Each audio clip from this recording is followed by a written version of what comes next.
Perkenalkan, nama saya Anugrah Panji Ahmad Arahab. Saya berasal dari PIKI 2A dengan NIM 0501 222233. Di sini saya akan memberikan video guna untuk melaksanakan UAS yang diberikan oleh Dinasti kecil di timur dan barat Baghdad. Dinasti kecil di sini ialah seluruh wilayah yang biasanya disepakati oleh gubernur pada masa itu atas penunjukan pemerintah pusat yang ada di Baghdad. Wilayah tersebut awalnya sejalan dengan pemerintahan pusat. Seiring berjalannya waktu, sedikit demi sedikit wilayah tersebut mendapatkan otonomi secara penuh dari pusat. Wilayah tersebut sengaja melepaskan diri pemerintahan pusat, kemudian wilayah tersebut membentuk dinasti-dinasti kecil. Dinasti-dinasti baru tersebut secara geografis berada di sebelah barat dan berada di sebelah timur pemerintahan pusat yang terletak di Baghdad. Pertama ialah dinasti Tahiriyah 205 sampai 259 Hijriah. Dinasti Tahiriyah didirikan oleh Tahir Ibn Husain, seseorang yang berasal dari Persia, lahir di desa Musans di Khurasan. Ia adalah seorang jenderal dengan jabatan panglima tentara pada masa pemerintahan Al-Ma'mun. Beliau terkenal dengan pendekar bermata satu, tapi lihai menggunakan pedangnya. Karena itu ia dijuluki oleh Khalifah Al-Ma'mun dengan sebutan Zu al-Yamaniyah. Dan ada yang mengatakan bermata satu tetapi memiliki dua tangan kanan. Tahir muncul ketika terjadi perselisihan antara dua pewaris tahta kekhalifahan pemerintahan Abbasiyah, yaitu antara Muhammad Al-Amin yang memerintah tahun 1194 sampai 1198 Hijriah, anak dari Harun ar-Rasyid dari istrinya yang keturunan Arab yang bernama Zubaidah sebagai pemegang kuasaan di Baghdad. Abdullah Al-Ma'mun, anak Harun ar-Rasyid dari istri yang keturunan Persia sebagai pemegang kekuasaan di wilayah timur Baghdad. Dinasti Tahiriyah mengalami masa kejayaan pada masa Abdullah ibnu Tahir 820 Masehi, saudara Talha. Ia memiliki pengaruh dan kekuasaan yang besar di mata masyarakat dan pemerintah Baghdad. Oleh karena itu, ia terus menjalin komunikasi dengan kerjasama dengan Baghdad sebagai bagian dari bentuk pengakuannya terhadap peran dan keberadaan Khalifah Abbasiyah.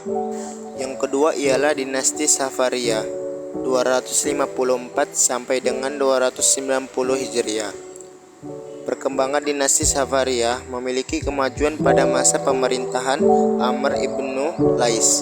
Ia berhasil melebarkan wilayah kekuasaannya sampai ke Afghanistan Timur.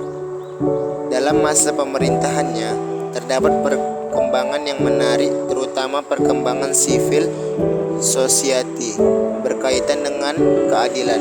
Dinasti Safariyah meletakkan dasar-dasar keadilan dan kesamaan hak di antara orang-orang miskin di Sistan. Yang ketiga ialah dinasti Samaniyah 261 sampai dengan 389 Hijriah. Dinasti ini berbeda dengan dinasti kecil lain yang berada di sebelah barat Baghdad. Dinasti ini tetap tunduk kepada kepemimpinan Khalifah Abbasiyah. Dalam sejarah Islam tercatat bahwa dinasti ini bermula dari Khalifah Abbasiyah. Dalam sejarah Islam tercatat bahwa dinasti ini bermula dari masuknya Saman Qudad menjadi penganut Islam pada masa Khalifah Hisham bin Abdul Malik. Sejak itu Saman Qudad dan keturunannya mengabdikan diri kepada penguasa Islam.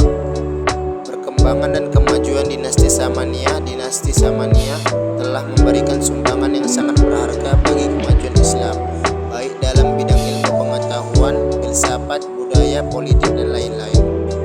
Pada saat dinasti mencapai kejayaannya, banyak imigran Turki yang menduduki posisi penting dalam pemerintahan. Namun bersebab dari tingginya fanatik kesukuan pada dinasti ini, akhirnya mereka para imigran Turki yang menduduki jabatan penting dalam pemerintahan tersebut banyak yang dicopot. Langkah-langkah inilah yang menyebabkan kehancuran dinasti ini, karena mereka tidak terima dengan perlakuan tersebut, sehingga mereka mengadakan penyerangan sampai mereka berhasil melumpuhkan dinasti ini.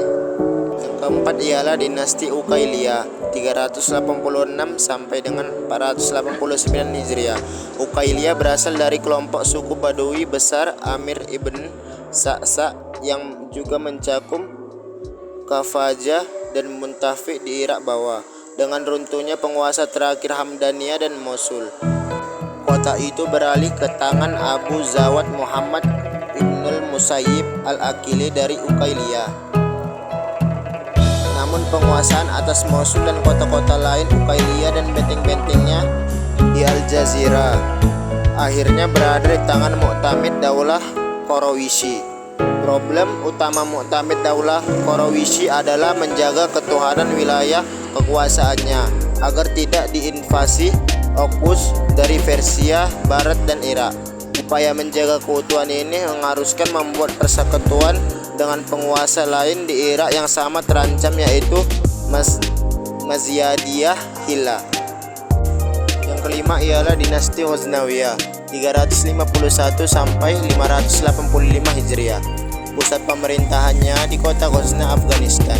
Dinasti inilah yang mampu menembus sampai ke India, menyebar agama Islam, menghancurkan berhala, menggantikan kuil dengan masjid, dan mampu berjaya sampai kurang lebih 220 tahun. Namun, Alf-Ligin tidak ikhlas dengan pemecatannya. Dia pun berangkat ke selatan dan merebut benteng Ghazni dari orang-orang Samania yang sebelumnya menguasainya. Dia meninggal setahun kemudian, namun anak buahnya berhasil merebut Afghanistan dan mendirikan pemerintahan mereka sendiri.